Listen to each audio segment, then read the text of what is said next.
കാണൂ നിങ്ങളുടെ ഇഷ്ട പരമ്പരകൾ എക്സ്ക്ലൂസീവായി സൺ നെക്സ്റ്റ് ആപ്പിലൂടെ തികച്ചും ഫ്രീ ആയി ഇപ്പോഴേ ആപ്പ് ഡൗൺലോഡ് ചെയ്യൂ. നിങ്ങളുടെ വിവാഹം ഞാൻ നടത്തും. നിന്റെ അമ്മയ്ക്ക് ഞാൻ കൊടുത്ത വാക്കാണ്. അതോടെ എന്റെ കോടാനുകോടി സമ്പത്തിന്റെ അവകാശി നീയും നിന്നിൽ ജനിക്കാൻ പോകുന്ന അജയന്റെ കുഞ്ഞുമാണ്. സന്തോഷമായോ നിനക്ക്? എന്റെ സ്നേഹം തിരിച്ചറിഞ്ഞതിൽ സന്തോഷമുണ്ട്. ഞാൻ അജയെ ഒരുപാട് സ്നേഹിച്ചിരുന്നു. അജയോടൊപ്പം ജീവിക്കാൻ ആഗ്രഹിച്ചു. പക്ഷേ വിവാഹത്തിന് എനിക്കൊരു നിബന്ധനയുണ്ട്. നിബന്ധനയോ? നിബന്ധനയല്ല, എന്റെ ഒരു അപേക്ഷയാണ്. ആ, കേൾക്കട്ടെ. എന്റെ മരുമകളാകാൻ പോകുന്ന കുട്ടിക്ക് ഏതാഗ്രഹവും സാധിച്ചു തരാനാണല്ലോ ഞാൻ നിൽക്കുന്നത്. മേഘനെ ഉപദ്രവിക്കരുത്. അവളെ തിരികെ ഭദ്രമായിട്ട് വീട്ടിലെത്തിക്കണം. അതിനുശേഷം മതി വിവാഹം. മതിയല്ലോ, ഇത്രയുള്ളോ കാര്യം? നീ പറയുന്നത് പോലെ തന്നെ ചെയ്യും. മേഘനയ്ക്ക് മോചനം, പിന്നീട് വിവാഹം. മൃത്യുലേഖ, എത്രയും പെട്ടെന്ന് വിവാഹത്തിനുള്ള ഒരുക്കങ്ങൾ നടക്കട്ടെ. അമാവാസി രാത്രിയിൽ 3-ാം യാമത്തിൽ അതിവിശിഷ്ടമായ ഒരു മുഹൂർത്തമുണ്ട്. ആ മുഹൂർത്തത്തിൽ നമുക്ക് ഇവരുടെ വിവാഹം നടത്താം. എന്റെ മകന്റെ വധു നീ തന്നെയാണ്.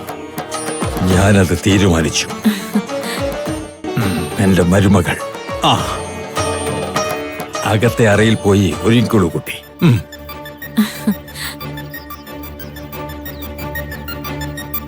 അമാവാസിയിലെ 3-ാം യാമം മരണമുഹൂർത്തമല്ലേ? വിവാഹത്തിന് മരണമുഹൂർത്തം കുറിച്ചതെന്തിന്? വിവാഹം നടക്കുന്ന സമയത്ത് ഒരു മരണം കൂടി നടക്കും. ഒരു ബലി. അത് നമ്മളുടെ നിധിവേട്ടയ്ക്കുള്ള ബലിയാണ്. അത്തരം ബലി കൊണ്ട് നേടാനാവാത്തതൊന്നുമില്ല. മേഘന? അതെ, ഐശ്വര്യ പറഞ്ഞില്ലേ മേഘനയെ മോചിപ്പിക്കണമെന്ന്. മോചിപ്പിക്കാം, അവളുടെ ആത്മാവിനെ എന്നേക്കുമായി.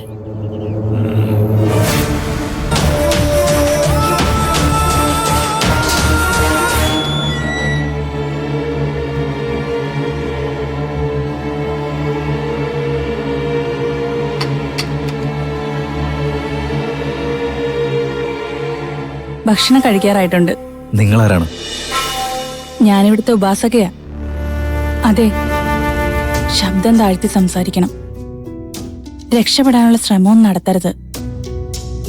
ഈ ആശ്രമത്തിന്റെ ഓരോ മൂലയിലും ആളുകൾ കാവലുണ്ട്.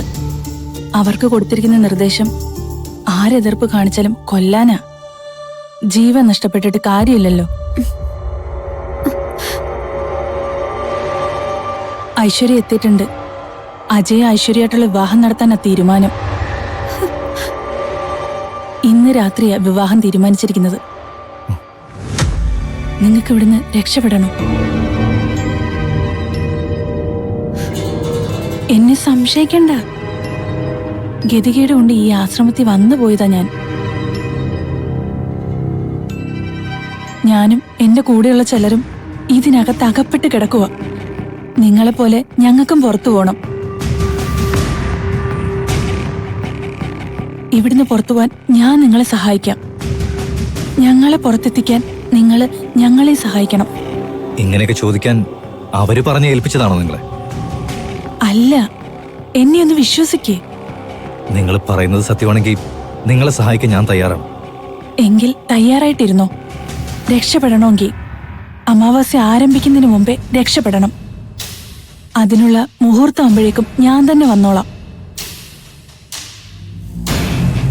ഏതെങ്കിലും രീതിയിൽ പുറത്തിറങ്ങുമ്പോൾ പിടിക്കപ്പെട്ടാൽ അമാവാസ്യയുടെ 3-ാം യാമത്തിൽ ഐശ്വര്യയുടെ അജയുടെ വിവാഹം നടക്കും. അതോടൊപ്പം ഒരു നരബലിയും. അതാണ് അവരുടെ തീരുമാനം. ഇന്ന് വരെ ഈ ആശ്രമത്തിൽ ഒരുപാട് പേര് മരിച്ചു വീഴുന്നത് ഞാൻ കണ്ടിട്ടുണ്ട്. ഒരുപാട് പേരെ ഞാനിവിടെ കുഴിച്ചു മൂടുന്നതും കണ്ടിട്ടുണ്ട്. അത് നിങ്ങളാവാതിരിക്കട്ടെ. സൂക്ഷിക്കണം.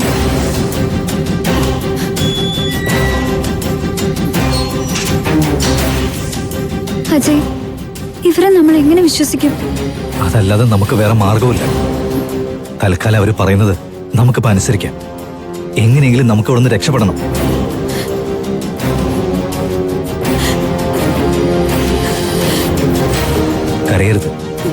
കരഞ്ഞു തളരാനുള്ള സമയമല്ലേ ഇത്. നമ്മൾ രക്ഷപ്പെടും. ആർക്കും പിന്തുടരാൻ പറ്റാത്ത വഴിയാ ത്രിവിക്രമൻ തിരഞ്ഞെടുക്കുന്നത്. എന്തൊരു ദുഷ്ടത അയാൾ കാണിക്കുന്നേ. പരസ്പരം ജീവന് തുല്യം സ്നേഹിച്ചിരുന്നവരെ തമ്മിൽ പിരിക്കുക, അതിലൊരാളെ കൊണ്ട് മറ്റൊരു വിവാഹം നടത്തിക്കുക, അടുത്തയാളെ കൊല്ലാൻ തീരുമാനിക്കുക.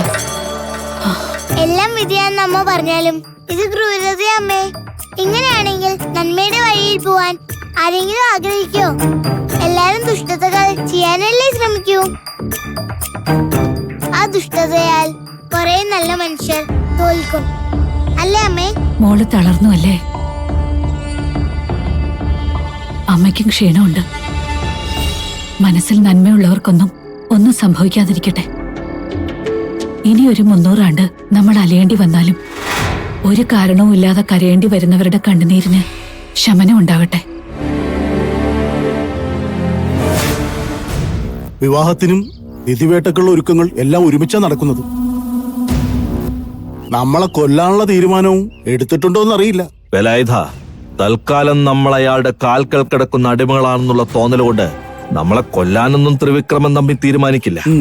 പക്ഷേ രക്ഷപ്പെടാനുള്ള അവസരം താൻ നോക്കിക്കോ, അത് അവര് തന്നെ ഉണ്ടാക്കി തരും. ഓ ഓ കുറച്ചു കഴിഞ്ഞ് പുറത്തേക്കൊരു പരവതാനി വിരിച്ച് ഇറങ്ങിക്കോ ഹരിസ്വാമി എന്ന് ത്രിവിക്രമൻ തമ്പി പറയുന്ന പ്രതീക്ഷയിൽ കഴിയണ്ട. ചാകുമെന്ന് ഉറപ്പിച്ചു തന്നെ ഞാൻ നിൽക്കുന്നത്. ഞാൻ അവർക്ക് ഭക്ഷണം കൊടുക്കാൻ പോയതാ, അജയ്ക്കും മേഘനയ്ക്കും. അവരുടെ സങ്കടം കണ്ട സഹിക്കാൻ കഴിയില്ല.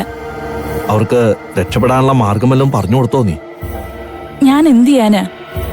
എന്റെ അവസ്ഥ അതിലും ദയനീയമാണ്. പറഞ്ഞു കൊടുത്തെങ്കിൽ അവരതിന് ശ്രമിക്കും, പിടിക്കപ്പെടുകയും ചെയ്യും. ഒറ്റിക്കൊടുത്തവൾ നീയാണെന്നറിഞ്ഞാൽ എന്താ സംഭവിക്കാന്നറിയാലോ. മരണം കണ്ടു മടുത്തു. ഇനി ആരും മരിക്കാതിരുന്നെങ്കിൽ. മറ്റുള്ളവരെ കുറിച്ച് ചിന്തിക്കണ്ട, നീ നിന്നെ കുറിച്ച് മാത്രം ചിന്തിച്ചാ മതി. നമ്മളിൽ ഒരാള് പോലും ചാകാൻ പാടില്ല. നമുക്കെല്ലാവർക്കും ഇവിടുന്ന് പുറത്തു കടക്കണം. വേലായുധനും ഞാനും അതിനെപ്പറ്റിയാണ് ആലോചിക്കുന്നത്. ആരൊക്കെ എന്തൊക്കെ ചെയ്യണമെന്ന് ഞാൻ പറയാം. ഹരിസ്വാമി,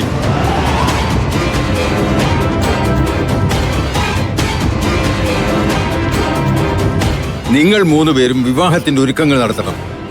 ഒരു വീഴ്ചയും വരാൻ പാടില്ല. ഇന്ന് രാത്രിയിൽ തീച്ചട്ടിയമ്മയുടെ അനുഗ്രഹത്തോടെ വിവാഹം നടക്കും. അത് കഴിഞ്ഞാൽ ഉടൻ തീച്ചട്ടിയമ്മയുടെ സന്തോഷത്തിനായി ഒരു ബലിയും നടക്കും. കന്യകയായ ഒരു യുവതിയെ കൊല്ലണം. കന്യകയുടെ ബലി നിധിയെടുക്കാൻ വേണ്ടിയാണ്. ഏത് കന്യക? ഇവിടെ ഇപ്പോൾ കന്യകമാർ 3 പേരില്ലേ വേലായുധ? അജയുടെ കൂടെ തടവറയിലിരിക്കുന്ന മഹാദേവന്റെ മകൾ മേഘന, ഒരിക്കൽ അജയെ സ്നേഹിച്ചിരുന്ന ഇന്നത്തെ മണവാട്ടി ഐശ്വര്യ, പിന്നെ ദാ ഈ മനീഷ.